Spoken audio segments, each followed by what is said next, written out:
getting deeper and deeper. And our current crop of health professionals just can't do that. You know, that's not what they're trained to do. They're trained to provide technical medical care to people who are already sick. And so if we get the NHI right, and we also extend the thinking that Robert was speaking about to other sectors, then this is possible in this country. So why is it so important to look at the causes of the causes? This is a picture I took recently in Khayelitsha. This shows some children playing at a standpipe. That is the water supply to 400 people in that area. And as you can see, it's surrounded by filth.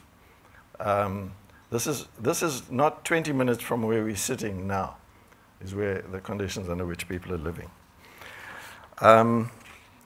So this brings me to the issue of inequality. Now, I'm afraid I'm going to repeat some of the stuff that David has said.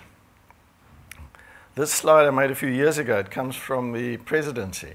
It shows you in the blue and green bars the income of the richest 10 and 20% of South Africans. And if you use a telescope from the back there, you'll see two little brownish dots at the bottom. That's the income of the poorest 10 and 20% of the country. This gap is a time bomb. You know, nothing is going to work unless we close this gap. Nothing. Everything will fall apart. And again, this is a recent study by Leibrand and others that shows you, if you look at, this shows you the cumulative share